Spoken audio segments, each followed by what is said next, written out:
if you ask them, they're not gonna say like, oh yeah, I know what string this is and I know what this is gonna do. You might not even get a psychedelic like string to begin with. Like, they're just super cheap. So he has to order them all online. He's like, he does everything himself.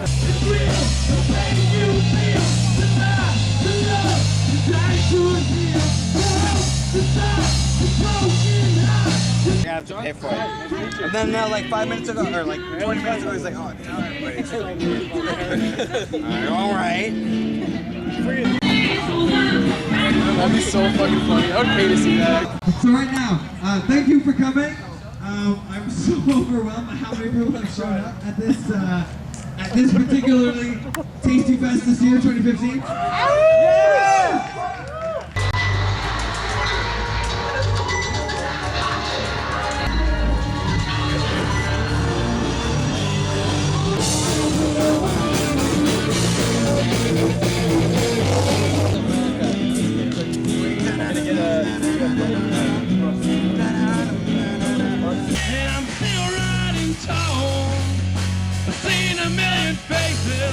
And I write them all.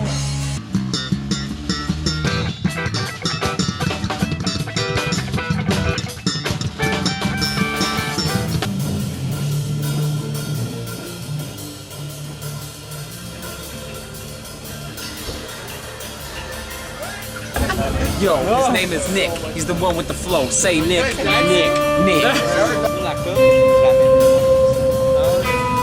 You got that Pinsky roll? Yeah. Throw it over here. Why'd you throw it?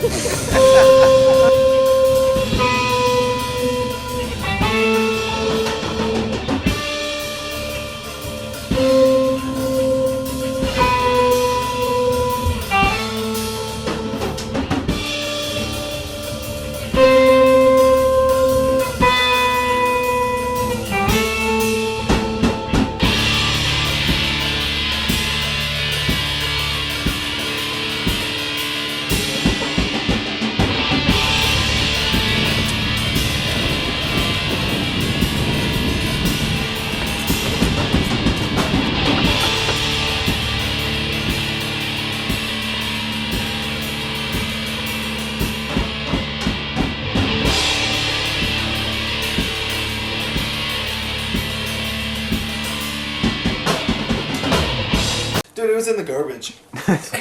It was like, it must have been like some guy that got kicked out of his house or something like that, because it was like couches, like all sorts of like lotions and soaps and razors and a bunch of clothes and stuff, and I'm sure it had already been picked through, because like there was like no good jeans or anything left, but there was this stick shirt. It's fucking wicked. And it was, yeah, it's a wicked stick shirt, and I just thought to myself, I'm like, fucking, even in New Orleans, no one appreciates the fucking sticks. But I love sticks. Within the tasty fridge, you know, we got homemade soups and stuff like that. In the back, we got Guinness.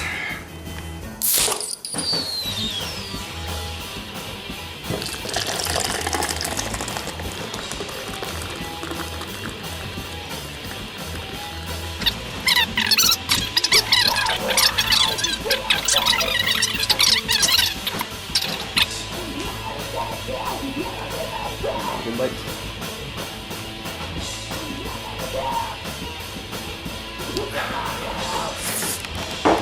Alright. Should I make something up hilarious? Yeah, dude. Like, I was born in... Tell me a bit about yourself. There's gonna be a lot of this, like, fucking blooper footage where we're just laughing. Alright, great.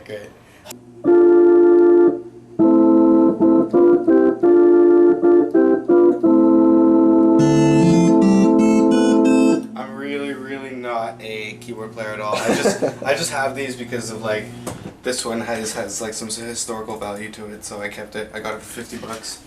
And I kind of fucked it up a little by bringing it into the basement because it barely fits and it'll probably never leave here. But yeah. Tell me a bit about yourself. Fuck. Alright, so in 2012, I went to Rockfest, and Rockfest is fucking awesome. And I went there with two of my buddies, Jesse and Cameron, and we resolved to start a band. We were like, man, this is freaking great. And, you know, we collectively played, you know, our instruments. You know, we were shite, but we could get some stuff together.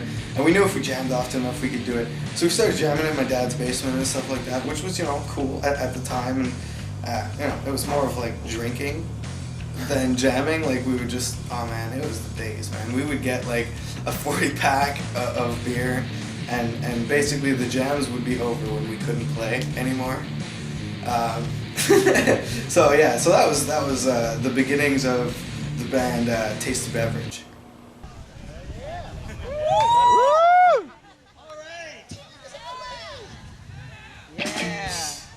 So now it's a party. When she walks, she stands by, yeah. Everybody says she's looking good, and they were misunderstood. Shut up! How do you, give or take, how many people do you think could fit in a show in this area from where I'm sitting around? In this area here, maybe like 50 people, 60 if they're like packed really, really tight. But one time when Metallian played, the mighty Metallian, they played upstairs when it was still upstairs before the room was like created, and fuck, there must have been 100 people in here. I'll be at a show sometime downtown, and they'll be like, fuck, that was your place? Oh my god, that was insane. Like, the cops shut it down. I don't know if all the roommates want to open their rooms. Some of them are not here right now. So, this is where we used to do the shows before this wall and door was put up. So this was the main area where we had many a crazy show. We moved into this house that my dad owns. He owns like 3 properties on this street, and he let us rent it for like a really, really cheap price at the time. And so for us it was perfect to have a jam space and a place to live in. So it was just 3 of us, me, Cam, and Jesse, living at the Tasty Hut. And there was like a lot of open area, so we figured, man, we're gonna do shows here and stuff. And I guess that was the beginning of it.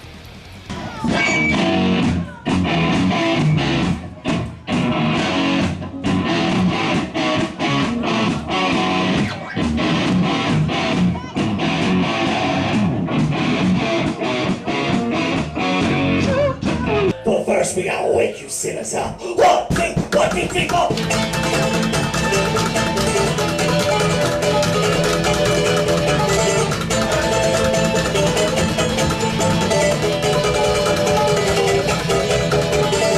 Ladies, I was only down. Wake up, Sarah! Wake up, Sarah! 1, 2, 3, 4!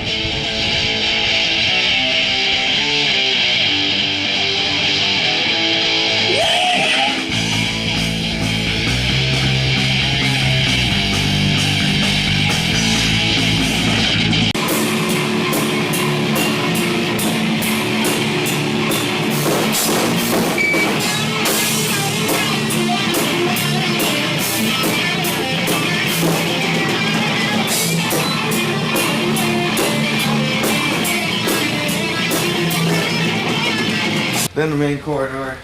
That's actually where Metallian played in there. He doesn't want to open his room up. Then there's another room here, another room here. Yo, Chris, you want to answer a couple of questions for us? No? Come on! Oh, okay. So I guess you can interview the cat. The bathrooms, the delicious bathrooms. There's actually still a beer in there from one of the parties, but we don't have the heart to get rid of it. Oh yeah. That's the recycling spot. We got cats. Oh, here's a Devin. He'll answer some questions. He's fresh out of the room. Perfect. You're allowed to chew only. What is it like living in a house where there's a lot of music playing all the time? It's hard. No, it's neat. Getting to meet new people. Partying, and how crazy is it? Does it get good? Does it get wild? It gets wild sometimes. I mean, differs. What's this video for? Are we making like a porno or something? This is such a great response. Perfect. Alright, thank you, Devin. Thank you for your contribution. He's got no fucking. I just woke up, so like. Oh man, it started off like what we wanted to do was just like, cause at that time we were kind of jaded from like promoters and stuff. You know, a lot of them do this like pay to play thing where you have to sell a certain amount of tickets or you can't play, or if you don't sell a certain amount of tickets you have to pay them, and it was fucking bullshit. So we were like, yeah, let's just do shows at our house. We know a bunch of bands. Let's just have our bands, our friends come and play. And that was freaking, I don't know, man, that was like a revelation.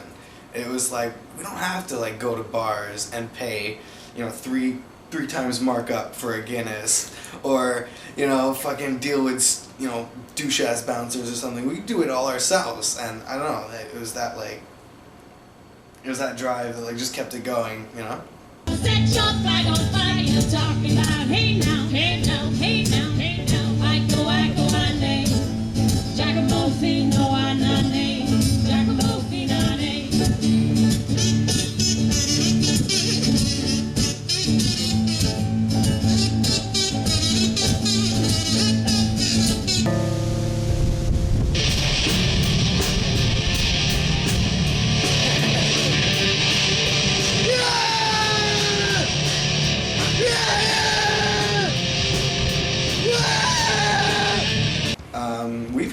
We've had like hip hop shows here.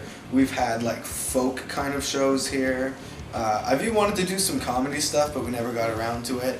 But it's primarily like metal bands and punk rock bands and just like straight up rock and roll bands. But I'd have anything. Sometimes we'd do shows that would start off acoustic, and then by the end of it, they were like playing some like hardcore freaking metal, you know? So it's anything, man. Anything goes, man. And we're an egalitarian kind of a place, and it's like when people come to see shows here at the Tasty Hut, it's not like, oh, I'm just going to see my friend's band at a bar, so I'm gonna see if I can get in for free and then leave after his band. It's like, no, I'm going to a party. I'm going to like have a good time and like drink some brewskis with my friends and then like chill at a fire in the back till 3 in the morning with acoustic guitars. The love nest where the magic happens, the bed that's never made, because I sleep on top of it with yeah, you got the guitar pillows. Yeah, Anime. I'm kind of an anime geek guy. It's fun.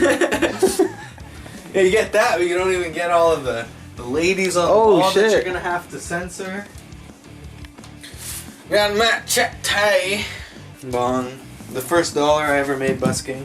So yeah, Tasty Fest, man. Tasty Fest originally. So I've been living here since the end of 2012. So like around December 2012, we were like jamming in this place, and like even the months before that, we were like renovating it. I helped renovate it and stuff like that. So when the summer rolled around, we were like, oh man, we got to do something, some sort of a big party here. But we didn't like.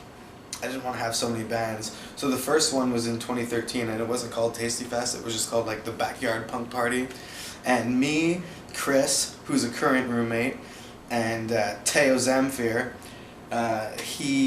we formed this shitty band called the Supermans.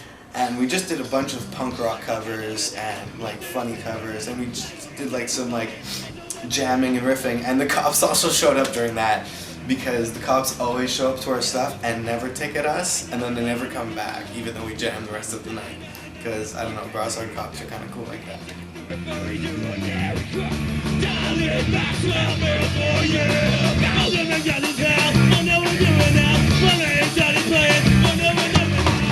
You wash your meat salad?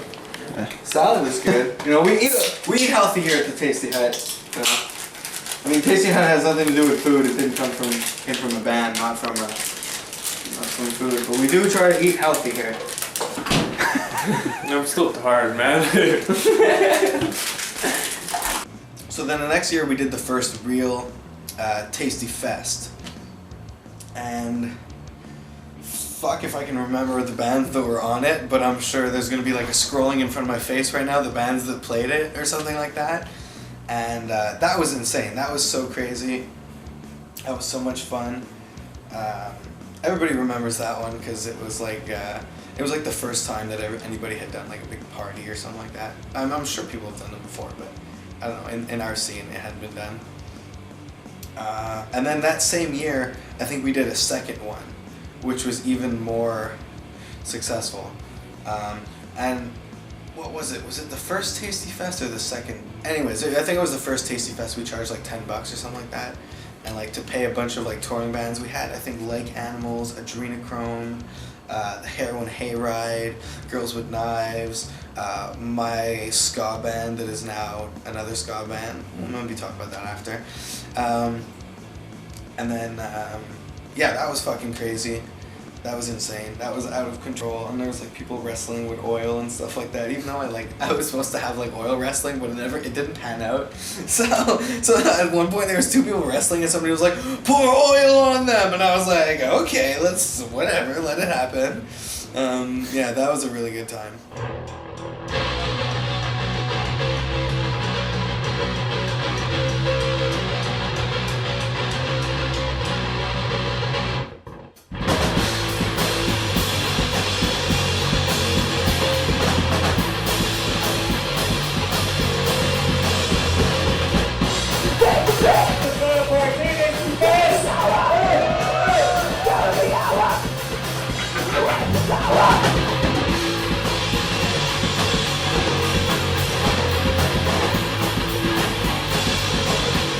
So there was 2 Tasty Fests in the first year. That's why there was Tasty Fest 3 after only the first year of like Tasty Fests.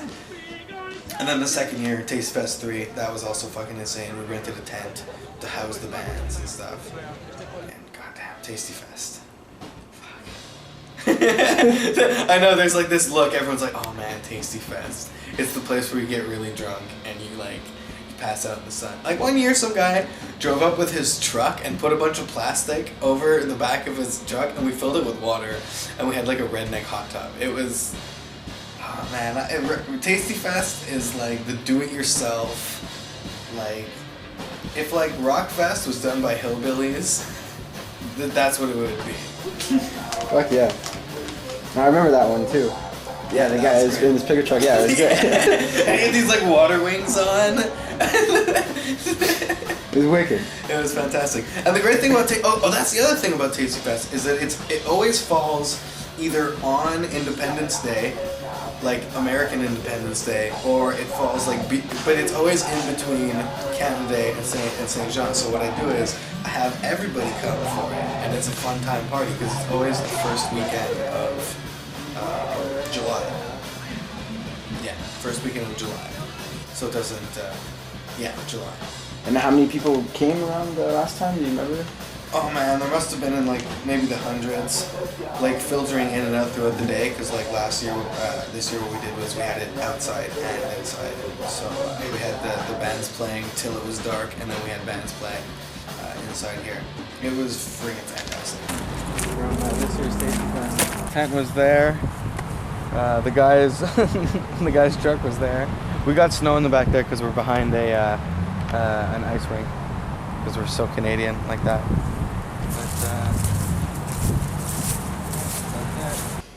Oh, the future of the hut. I don't know. I'd like to maybe convert it into a little recording studio. That would be cool. Be able to record bands. I don't think I'm gonna do many like big parties.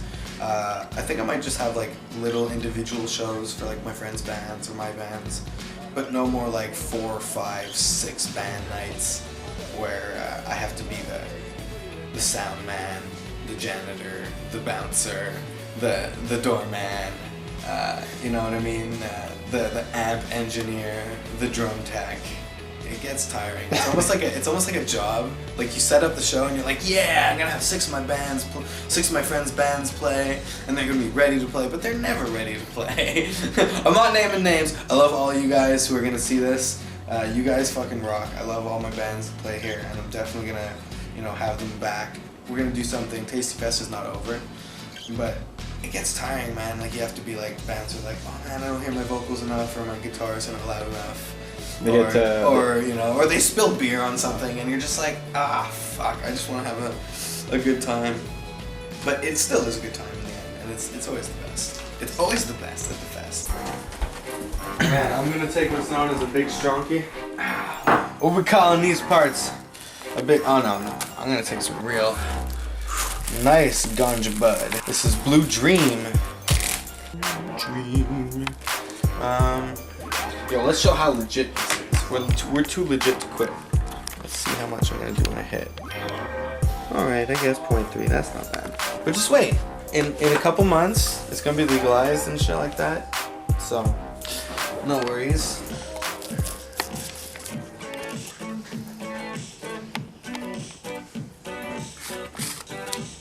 She ain't what she used to be. And I don't know how much longer I'm gonna be here either.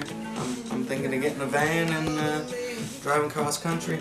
Tell me that I'll never be set free. Well, I swim, but I wish I never learned. The water's too polluted all with germs. Well, I dug down when it's 10 feet over it. Gravity underneath my bed. Ain't got no quarrels with God. Ain't got no time to go. Lord knows that I will. Any final things I'd like to say about it? It's not over. I'm still gonna do parties and stuff. Like I'd like to do like maybe little cocktail parties. I'm definitely gonna do some like EP releases for my bands coming up, like where we'll play like the whole EP, but it'll be more like an intimate type of a thing. Even though it'll be public, like anybody who shows up can come, because it's not like crazy popular yet. Yeah, Skin Meal Productions is gonna skyrocket this into fame. That'd be awesome. Right team? Red team, check. Boom operator, grip, director, producer who's over there. Yeah.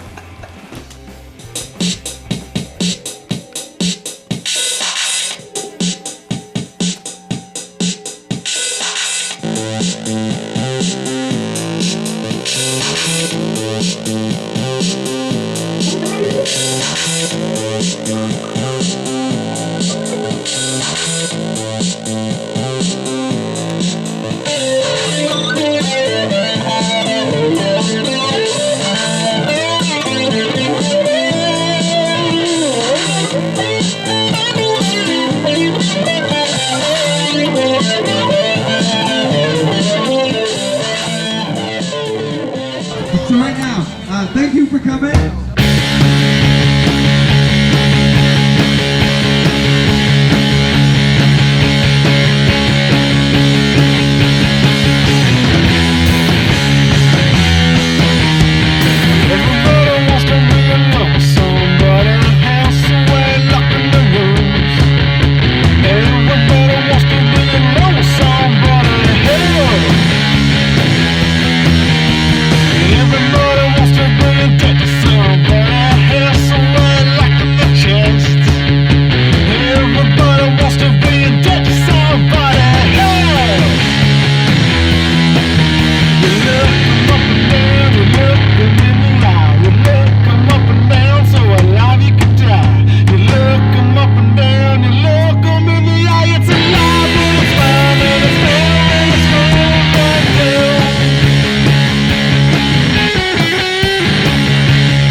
Are you sure that duct tape is secured? No, it's totally not safe at all. It's so, and the duct tape's on the tray too. They tape the tape onto it. Yeah, so we're gonna have more tape on top of the tape. Oh, once again, we gotta get this shot.